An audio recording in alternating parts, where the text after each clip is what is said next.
Action. Assalamualaikum warahmatullahi wabarakatuh. Waalaikumsalam warahmatullahi wabarakatuh. Alhamdulillahirabbil alamin wa bihi nasta'in ala umuri dunya waddin wassalatu wassalamu ala asyrofil anbiya'i wal mursalin wa ala alihi washabihi ajmain amma ba'du. Pertama-tama marilah kita panjatkan puji dan syukur kehadirat Allah Subhanahu wa taala yang mana pada hari ini kita masih diberi kesempatan untuk bertemu dalam keadaan sehat walafiat.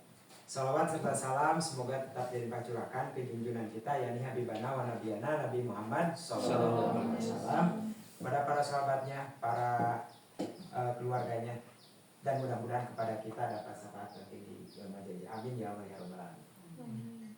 Bapak Kepala Sekolah yang saya hormati, beserta rekan-rekan guru yang saya hormati, alhamdulillah pada kesempatan kali ini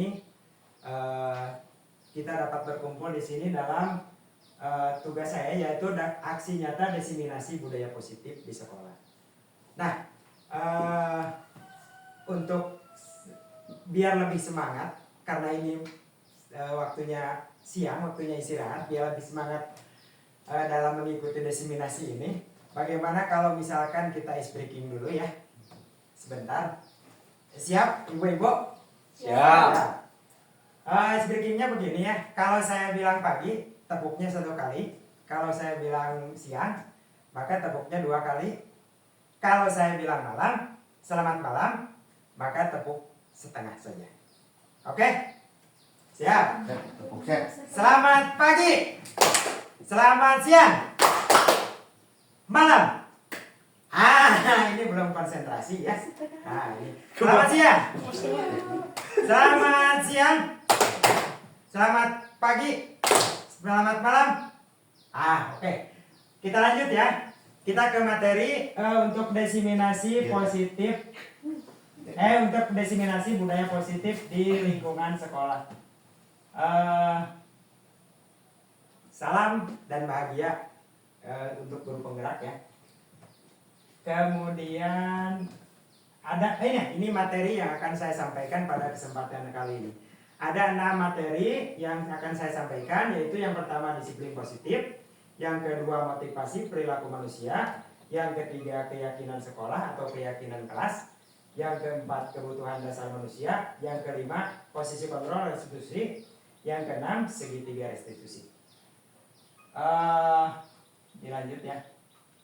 Yang pertama adalah disiplin positif. Nah, disiplin positif ini merupakan suatu cara penerapan disiplin yang mengajarkan anak bertanggung jawab dan menumbuhkan kesadaran diri berdasarkan nilai-nilai kebajikan. Nah, disiplin positif ini bisa diterapkan di dalam kelas. Salah satu contohnya, disiplin positif ini lebih ke arah disiplin diri yang dapat mengontrol diri dalam melakukan segala tindakan. Jadi, si anak ini jadi melalui pembiasaan yang ada di kelas.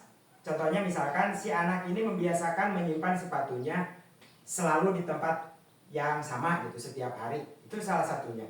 Kemudian si anak ini misalkan disiplin positif ini selalu misalkan si anak ini tidak berisik di dalam kelas misalkan. Salah satu contohnya itu. Nah, kemudian lanjut ya. Disiplin positif, disiplin diri dapat membuat murid memahami dan menyadari berdasarkan motivasi internal, bukan akibat paksaan, pujian, ataupun hukuman. Nanti akan kita bahas di motivasi diri murid ya. Untuk motivasi internal. Sebelum kita lanjut, ini ada 6 karakter dalam profil pelajar Pancasila dalam kurikulum Merdeka ya. Yang pertama, beriman dan bertakwa kepada Tuhan Yang Maha Esa dan berakhlak mulia. Mungkin ini bukan hanya oleh Bapak Ibu guru saja diharapkan anak dapat beriman dan bertakwa kepada Tuhan Yang Maha Esa, tapi mungkin harapan semua orang tua juga sama. Kemudian anak dapat hidup mandiri ya. Kemudian berkebinekaan global, bergotong royong, kreatif, dan bernalar kritis. Nah, ini bernalar kritis ini mungkin untuk kelas atas ya. Kita lanjut. Mungkin sampai sini ada yang mau bertanya dulu? Gimana Pak Yaya? Cukup. Cukup. Oke, kita lanjut ke motivasi perilaku manusia. Nah, ini ada 3 motivasi dalam perilaku manusia. Pertama, untuk menghindari ketidaknyamanan atau hukuman. Kemudian untuk mendapatkan imbalan atau penghargaan dari orang lain. Kemudian yang terakhir, untuk menjadi orang yang mereka inginkan dan menghargai diri sendiri dengan nilai-nilai yang mereka percaya. Oke, saya sebelum lanjut mau bertanya dulu. Motivasi yang mana yang Bapak Ibu harapkan dari murid Bapak Ibu?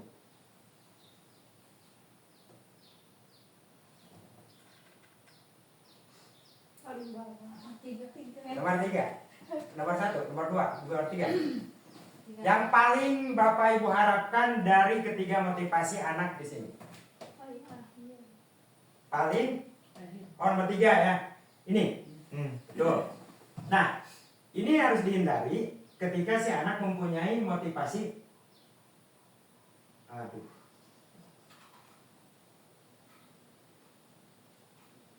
Bentar ya.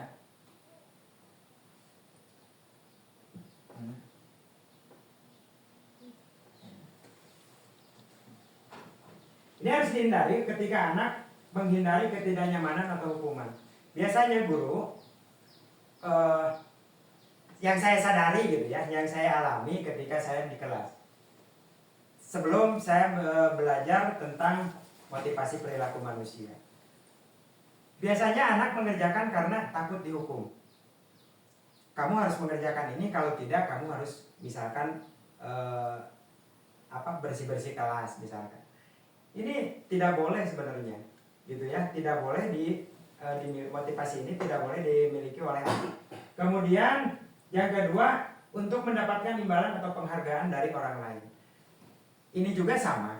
Ketika si anak disuruh misalkan membeli sesuatu ke warung, kemudian kita memberi imbalan. Maka si anak ketika nanti si anak disuruh lagi, ketika tidak ada imbalan, maka si anak hilang motivasinya. Loh, kemarin saya dapat imbalan kok sekarang jadi tidak. Maka akan menurunkan motivasi atau menurunkan semangat si anak dalam menjalankan segala aktivitasnya, gitu ya. Termasuk saya sendiri misalkan dalam melaksanakan tugas. Ketika saya tidak digaji, misalkan jadi guru, apakah saya masih mau melayani anak, gitu ya? Mungkin pertanyaannya seperti itu. Kalau misalkan, nah yang harus dimiliki oleh anak adalah motivasi untuk menjadi orang yang mereka inginkan. Oh, saya ini belajar ini karena saya ingin menjadi seorang dokter misalkan. Oh, saya belajar sekolah ini karena saya ingin menjadi orang yang baik.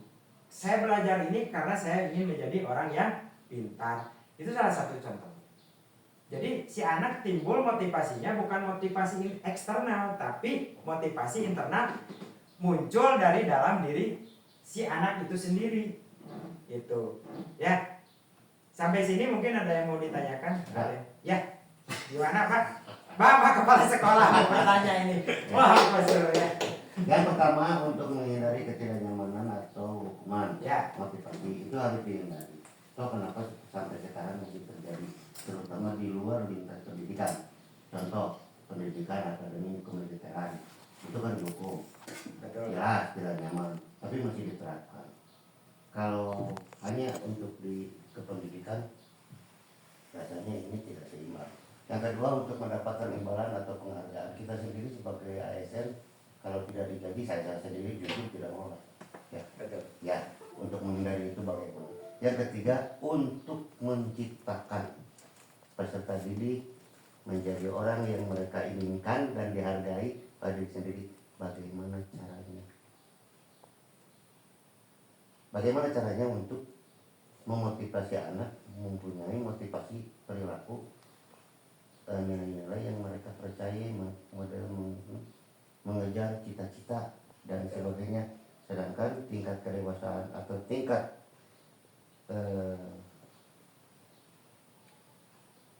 kedewasaan anak sesuai dengan umur, rasanya kecil kemungkinan kelas 1 bercita-cita ingin belajar dengan sungguh-sungguh, karena kelas 1, kelas 2 atau usia SD masih usia bermain lah gitu loh. Kira-kira seperti itu. Ya. Tolong dijelaskan. Yang pertama untuk menghindari ketidaknyamanan atau hukuman. Tadi yang ditanyakan yang ini ya, untuk mendapatkan imbalan atau penghargaan dari orang lain. Nah ini khusus untuk kita ini sebagai pengajar di SD. Ini untuk budaya positifnya, gitu Pak ya. Nah ini untuk budaya positifnya. Maksudnya begini Pak. Jadi nanti si anak di dalam kelas dibiasakan gitu Pak. Jadi melalui pembiasaan positif. Melalui pembiasaan. Jadi tidak selalu mesti si anak disuruh harus mendapatkan segala sesuatu yang mereka inginkan, atau yang namanya kalau anak kecil gitu ya, masa tantrum ya namanya. Jadi ketika tidak mendapatkan, maka si anak itu akan merasa, oh saya ini merasa putus asa, bukan putus asa. Jadi semangatnya hilang gitu ya. Nah itu untuk menghindari itu saja Pak. Oh iya. Gitu. Jadi kalau untuk menghindari itu, untuk kenaikan kelas setiap akhir tahun tidak ada hadiah, boleh ya? Boleh Pak. Ya, boleh. Karena itu tidak karena dari anak ranking 1, ranking 2, ranking 3 tidak berhadiah. Gitu. Boleh kan? Boleh. Ya boleh. Untuk menghindari nomor 2. Nomor 2. Iya. Nah kemudian tadi Bapak tidak merasa dihargai. Nah itu kalau misalkan untuk menjadi orang yang mereka inginkan. Ini yang harus diterapkan ini. Jadi untuk menjadi orang yang mereka inginkan. Jadi menjadi motivasi. Mendapat motivasi dari diri siswa itu sendiri gitu ya. Jadi untuk menumbuhkan motivasi itu, si anak perlu dibiasakan pembiasaan yang mungkin di dalam kelas bisa dilakukan. Salah satu contoh pembiasaan disiplin diri ya. Disiplin diri salah satu contohnya misalkan datang ke sekolah tepat waktu, misalkan di dalam kelas tidak berisik gitu ya. Kemudian kita lanjut. Nah ini keyakinan sekolah atau keyakinan kelas. Kalau dulu sebelum sekarang ini namanya adalah kesepakatan kelas. Mungkin Bapak Ibu di kelasnya bukan mungkin, tapi saya yakin di setiap kelas Bapak Ibu guru ada yang namanya kesepakatan kelas. Nah untuk sekarang kita rubah kesepakatan kelas, kita ganti dengan keyakinan sekolah atau keyakinan kelas. Lebih ke mungkin tata tertib ya. Kalau dulu itu tata tertib sekolah atau tata tertib kelas ya. Keyakinan kelas adalah seperangkat nilai dan prinsip yang disepakati bersama oleh guru dan siswa untuk memandu perilaku dan interaksi di dalam kelas. Kalau dulu ya, ini pengalaman saya sendiri. Di dalam kelas saya membuat kesepakatan kelas. Dilarang membuang sampah di dalam kelas. Dilarang berisik di dalam kelas. Dilarang ribut di dalam kelas. Nah sekarang kita ganti dengan kalimat-kalimat kebajikan universal ya. Dengan kalimat-kalimat kebajikan universal. Misalkan dilarang membuang sampah di dalam kelas. Kita ganti dengan kelas harus selalu bersih. Atau membuang sampah pada tempatnya. Selalu membuang sampah pada tempatnya. Jadi tidak ada kata larangan di sana. Tidak boleh misalkan. Atau dilarang. Itu sekarang sudah tidak boleh lagi ya. Kemudian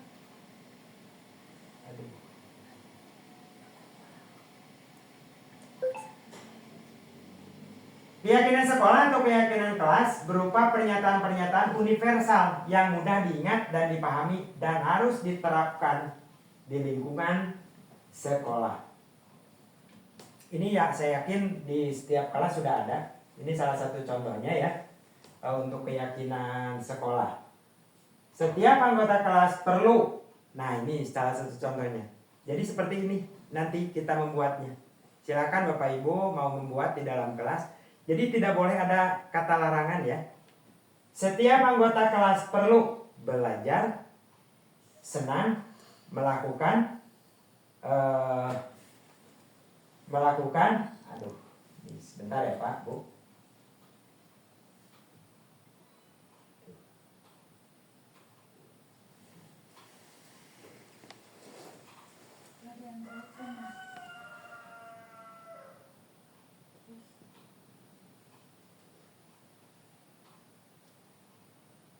Nah ini, ya. Setiap anggota kelas perlu belajar, senang, melakukan tugas, saling menghargai. Jadi tidak ada kata larang, tidak boleh, misalkan tidak boleh berisik atau tidak boleh apa ini, harus selalu belajar misalkan. Nah ini perlu selalu bersikap positif, senantiasa menjadi diri terbaik. Kemudian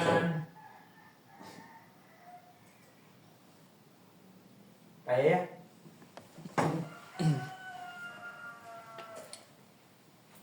aduh.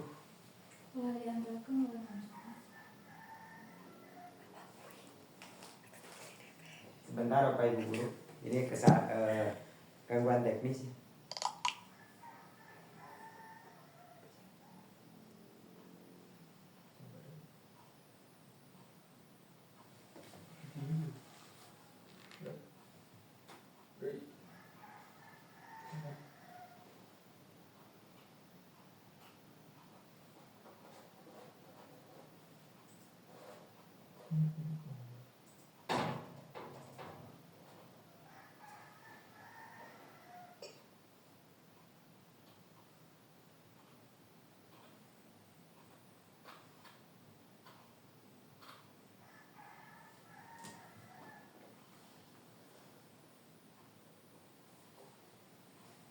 Oke, makasih. Kita lanjut ya. Ice breaking sudah ya, barusan kita ganti. Kebutuhan dasar manusia. Kita lanjut ke materi yang selanjutnya, yaitu kebutuhan dasar manusia.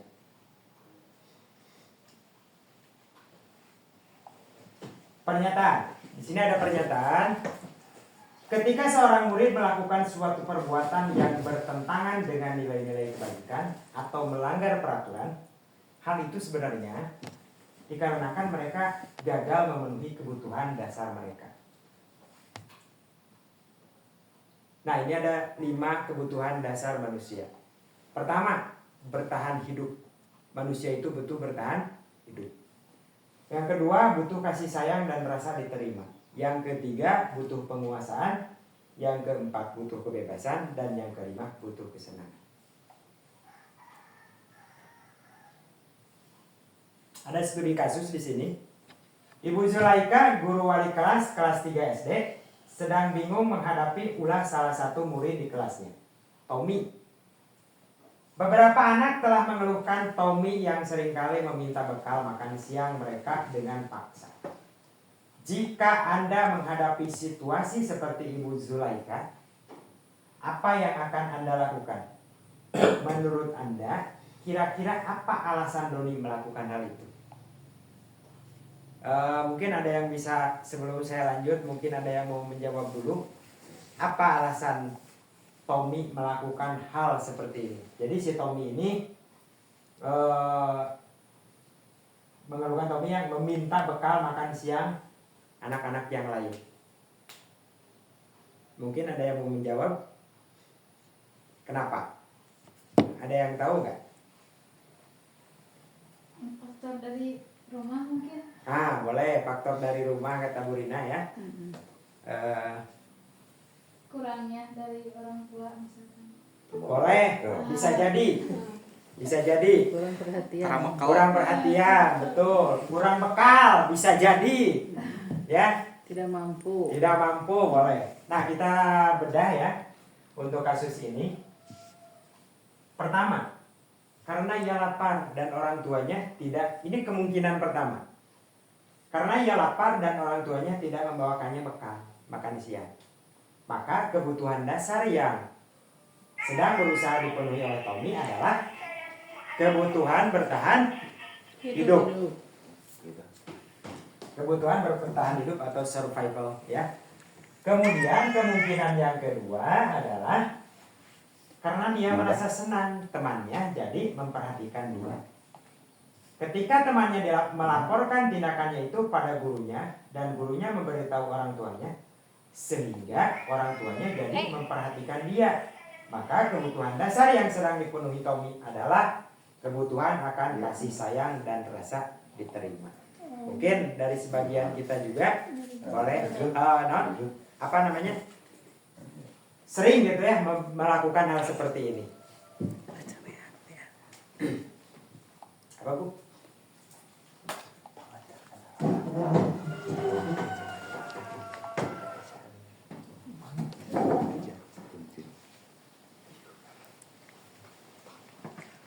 Kemudian kemungkinan kita lanjut ya Bu ya.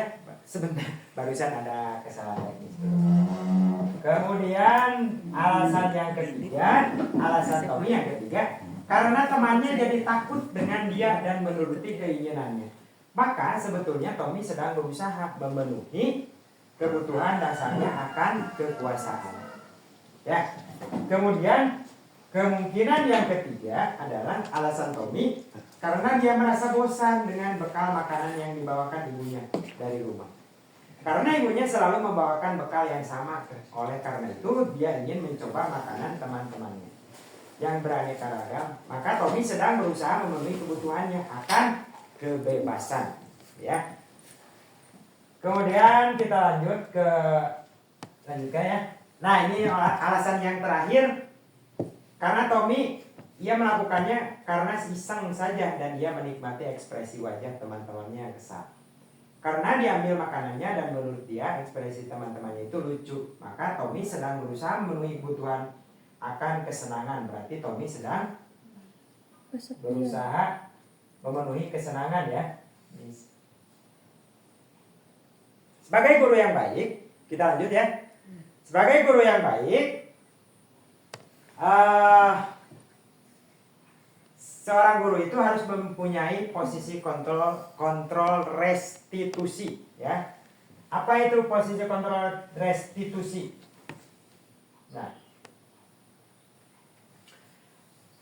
Nah, Bu Nunung, ya. Coba Bu Nunung renungkan sebentar. Bukan Bu Nunung saja, tapi semuanya. Coba renungkan sebentar, Bu Ella, Bu Ai. Di kelas ini kira-kira ibu sebagai apa?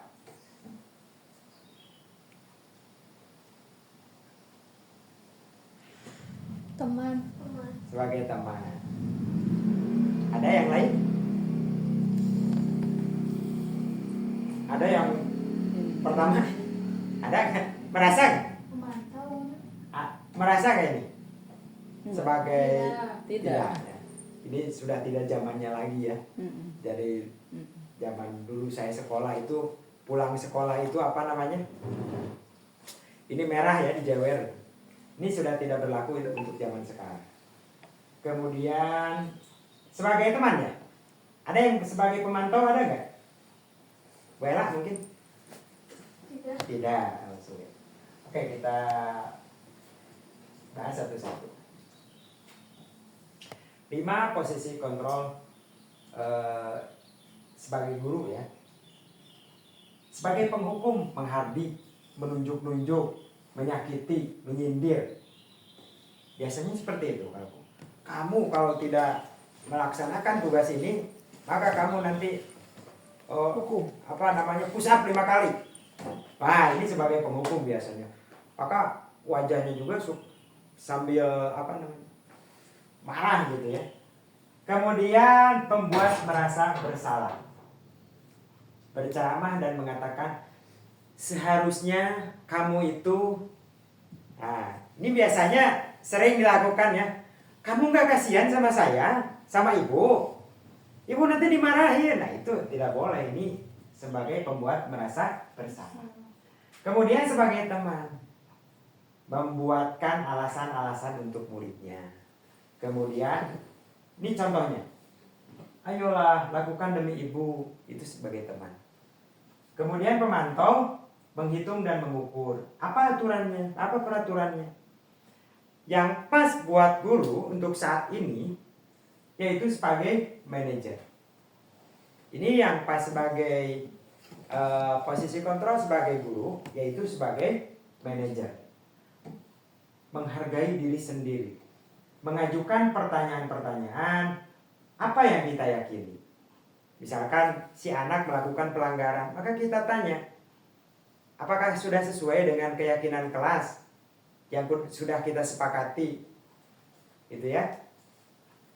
Jangan menguatkan pribadi. Jadi sebagai manajer itu menguatkan, kamu itu bisa, kamu itu hebat, kamu itu baik, gitu ya. Ini salah satu contohnya.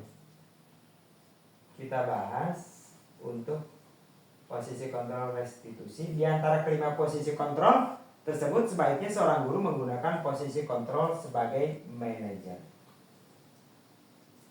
Nah, ini gambar yang saya lakukan ketika si anak melakukan kesalahan. Kemudian saya menerapkan segitiga restitusi. Sebagai manajer, guru dapat berbuat sesuatu bersama murid, mempersilahkan murid bertanggung jawab dan mendukung murid agar dapat menemukan solusi. Jadi bukan sebagai teman lagi gitu ya, tapi kita itu harus sebagai manajer. Jadi kita nanti bahas lah di segitiga restitusi. Nah, posisi kontrol restitusi. Selain itu, posisi manajer mengacu pada restitusi yang dapat menjadikan murid sebagai manajer bagi dirinya sendiri, sehingga dapat tercipta identitas positif pada diri murid.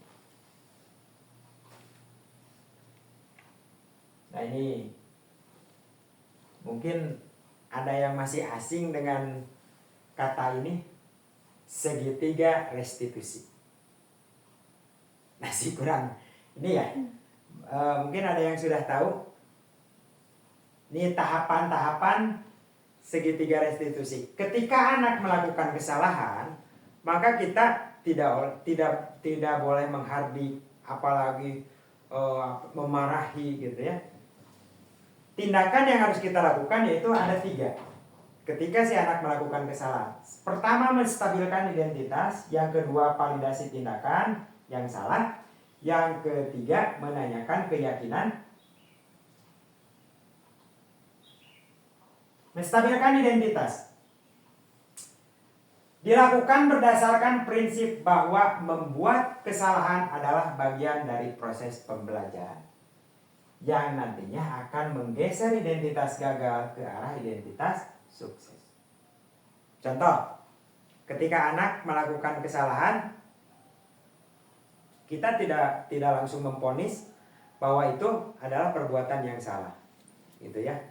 Jadi contohnya gini, ya wajar lah kalau misalkan kamu berbuat salah.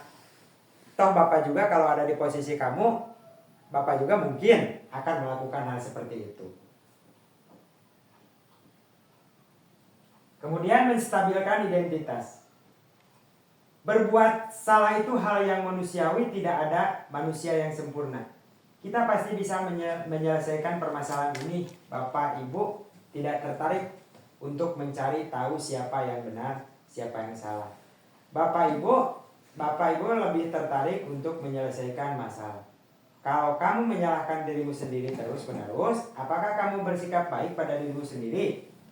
Nah, ini salah satu contoh pertanyaan-pertanyaan ketika Bapak Ibu guru menstabilkan identitas terhadap seorang anak yang melakukan kesalahan. Nah, terakhir adalah validasi tindakan yang salah. Validasi tindakan yang salah dilakukan berdasarkan prinsip bahwa setiap perilaku berupaya memenuhi suatu kebutuhan tertentu. Sehingga guru atau orang tua akan bergeser dari pemikiran stimulus respon menjadi proaktif, serta akan lebih mengenali dan mengakui kebutuhan murid atau anak. salah satu contoh validasi tindakan yang salah. Ini contoh-contohnya. Ketika si anak melakukan kesalahan, sudah menstabilkan identitas, kemudian kita memvalidasi tindakan yang salahnya. Contoh pertanyaannya seperti ini. Kamu pasti punya alasan mengapa melakukannya. Si anak pasti mengungkapkan, oh saya melakukan hal ini karena ini. Saya melakukan hal A karena B, misalkan. Ya. Kemudian apa yang penting bagi kamu? Apakah si anak melakukan hal seperti itu penting atau tidak bagi dirinya? Gitu ya. Kemudian kamu boleh tetap berusaha menjaga sikap itu, tapi tambahkan sikap yang lain atau yang baru.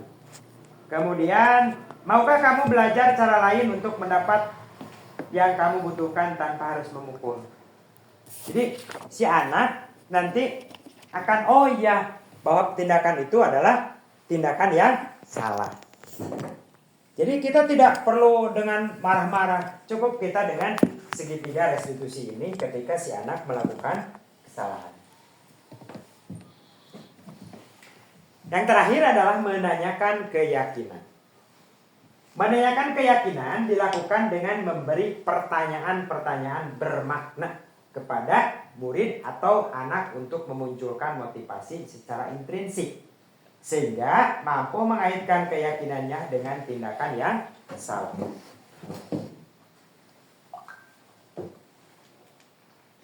Nah, ini contoh-contoh untuk menanyakan keyakinan. Apa nilai yang kita percaya di sekolah? Jadi si anak nanti akan mengaitkan antara tindakan yang salah dengan nilai-nilai yang telah disepakati di dalam kelas, dengan keyakinan-keyakinan yang sudah disepakati di sekolah maupun di kelas. Contohnya, nilai apa yang telah kita sepakati? Si anak nanti, ini tanggung jawab misalkan. Saya tidak pakai sepatu warna hitam karena berarti saya tidak bertanggung jawab. Seperti itu, ya. Nah, ini seorang guru yang baik. Terakhir, seorang guru yang baik harus memiliki kemampuan dalam mewujudkan budaya positif di sekolah. Budaya positif tersebut dapat dijalankan dengan menerapkan konsep-konsep inti seperti pertama, disiplin positif, kedua, motivasi perilaku manusia, ketiga, keyakinan sekolah atau kelas, kebutuhan dasar manusia, posisi kontrol restitusi, dan segitiga restitusi. Sekian untuk diseminasi pada hari ini. Semoga materi yang saya sampaikan ada manfaatnya, baik bagi diri saya sendiri maupun bagi Bapak Ibu yang ada di sini. Amin.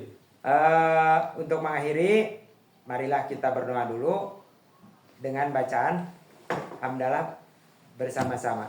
Alhamdulillahirabbil alamin. Wassalamualaikum warahmatullahi wabarakatuh. Waalaikumsalam warahmatullahi wabarakatuh. Ya.